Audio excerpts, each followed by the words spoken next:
بسم اللہ الرحمن الرحیم۔ ناظرین، آج کی ویڈیو میں ہم آپ کو بے نمازی عورت کا انجام بتائیں گے کہ کس طرح ان کا آخرت میں انجام ہوگا۔ یہ جاننے کے لیے ویڈیو کو آخر تک ضرور دیکھیے گا۔ ناظرین، قیامت کے دن ایک عورت کو اللہ کے دربار میں حاضر کیا جائے گا۔ جب اسے اللہ کے حضور حاضر کیا جائے گا تو اس سے پوچھا جائے گا کہ تو نے نماز کیوں نہ پڑھی، تو نے نماز کیوں چھوڑ دی۔ وہ عورت جواب دے گی، یا اللہ، مجھے اپنے خاوند کے اپنی فیملی کے کام کاج سے فرصت نہیں ملتی تھی اور خاوند کے خوف کی وجہ سے یہ فریضہ ادا نہیں ہو سکتا تھا۔ خاوند کے خوف کی وجہ سے، خاوند کے کام کی وجہ سے میں نماز نہ پڑھ سکی۔ یہ وجہ سن کر میرا اللہ حکم دے گا کہ فرعون کی بیوی حضرت آسیہ کو حاضر کیا جائے۔ جب حضرت آسیہ حاضر ہوگی تو اس بے نمازی عورت کو کہا جائے گا کہ اب تو بتا کہ تیرا خاوند زیادہ ظالم تھا یا آسیہ کا خاوند فرعون زیادہ ظالم تھا۔ اللہ تعالیٰ فرمائے گا، دیکھو، آسیہ ایک ظالم شخص کی بیوی تھی، ایک ظالم بادشاہ کی بیوی تھی، اور کیسی عبادت گزار تھی، کیسی متقی پرہیزگار تھی، کیسی میری محبوبہ تھی۔ اگر کسی خاوند کا ظلم کسی کو نماز سے روکتا تو سب سے پہلے حضرت آسیہ کو روکتا، سب سے پہلے حضرت آسیہ نماز چھوڑ دیتی، سب سے پہلے حضرت آسیہ عبادت چھوڑ دیتی۔ اس کے بعد اللہ فرمائے گا، اے بے نمازی عورت، خاوند کا تیرا عذر غلط ہے، تو خود غافل تھی اور غفلت کی وجہ سے تو نے نماز نہ پڑھی، غفلت کی وجہ سے تو نے نماز کا دامن چھوڑ دیا، قرآن کا دامن چھوڑ دیا، غفلت کی وجہ سے تو نے میری عبادت کا دامن چھوڑ دیا۔ اس کے بعد اللہ تعالیٰ فرشتوں کو حکم فرمائے گا، اے فرشتوں، اس بدبخت اور بدقسمت عورت کو گھسیٹتے ہوئے لے جاؤ جہنم کی طرف، اسے جہنم میں داخل کر دو۔ ناظرین، اگر آخرت کی زندگی عزت سے گزارنا چاہتی ہو، اگر آخرت کی زندگی ایک مقام و مرتبے سے گزارنا چاہتی ہو تو نماز کا دامن کبھی نہ چھوڑنا۔ بنی اسرائیل کی ایک عورت حضرت سیدنا موسیٰ علیہ السلام کی خدمت میں حاضر ہوئی، عرض گزار ہوئی، اے اللہ کے نبی، مجھ سے ایک گناہ ہو گیا تھا، بعد میں نے توبہ بھی کر لی، آپ دعا کریں اللہ تعالیٰ میری توبہ قبول فرمائے اور میرے گناہ معاف فرمائے۔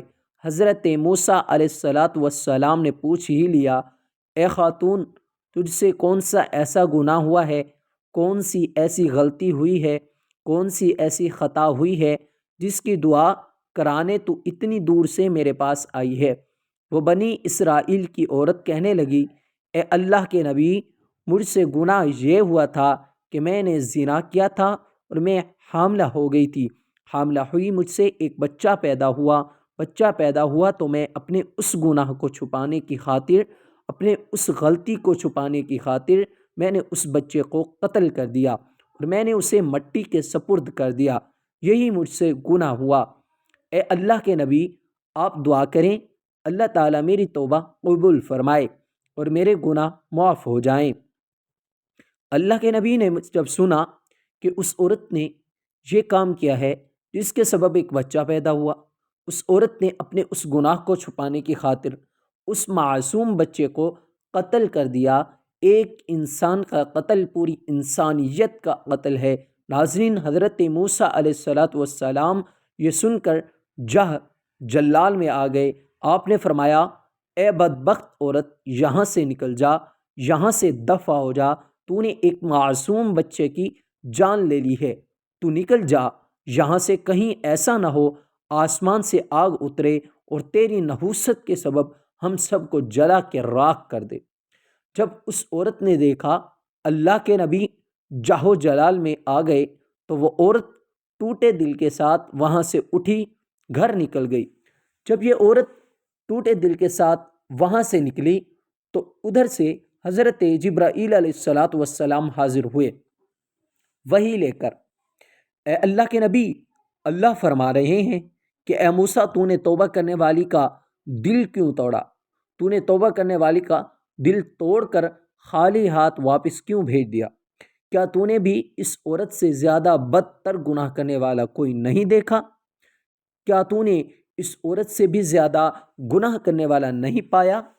آج تک حضرت موسیٰ علیہ السلام نے فرمایا، اے جبرائیل، کیا اس عورت سے بدتر گناہ کرنے والا اس دنیا میں کوئی اور بھی ہو سکتا ہے؟ یہ سن کر حضرت جبرائیل علیہ الصلاۃ والسلام نے عرض کی، اے اللہ کے نبی، جان بوجھ کر نماز چھوڑنے والا شخص اس عورت سے بھی زیادہ بدتر گناہ کرنے والا ہے۔ جو شخص جان بوجھ کر نماز چھوڑ دیتا ہے وہ نوجوان اس ثانیہ عورت سے بھی بدتر گناہ کرنے والا ہے۔ خدارا اس گناہ سے بچیں، نماز کا دامن ہرگز نہ چھوڑیں۔ اللہ تعالیٰ جب ناراض ہوتا ہے روٹی بند نہیں کرتا، اللہ تعالیٰ جب ناراض ہوتا ہے رزق بند نہیں کرتا، اللہ تعالیٰ جب ناراض ہوتا ہے سورج کو حکم نہیں دیتا کہ فلاں شخص میرا نافرمان ہے، تیری کرنیں اس کے آنگن میں نہیں جانی چاہیے۔ نہیں، اللہ جب ناراض ہوتا ہے تو سجدوں کی توفیق چھین لیتا ہے۔ اے اللہ کے بندے، نماز پڑھ اس سے پہلے کہ تیری نماز پڑھی جائے۔ ایک سردار تھا اور اس کا ایک غلام تھا۔ جو سردار تھا وہ بے نمازی تھا اور جو غلام تھا وہ پانچوں وقت کا نمازی تھا۔ ایک دن یہ سردار اور یہ غلام کہیں جا رہے تھے، جاتے جاتے اذان کی آواز آئی۔ غلام نے کہا، سردار جی آپ یہاں ٹھہریں، میں جاتا ہوں، نماز پڑھ کے آتا۔ سردار نے کہا، ٹھیک ہے، جاؤ، جلدی واپس آ جانا، ہم نے آگے سفر کرنا ہے، میں یہیں بیٹھ جاتا ہوں۔ غلام مسجد کی طرف گیا، اس نے مسجد کی دہلیز پر قدم رکھا، اس نے وضو کیا، مسجد کے اندر گیا، اس نے جماعت کے ساتھ نماز پڑھی۔ نماز پڑھنے کے بعد اس غلام نے قرآن اٹھایا اور اسے پڑھنے بیٹھ گیا، پڑھنے لگ گیا۔ تو اب باہر بیٹھا سردار اس کے انتظار میں تھا۔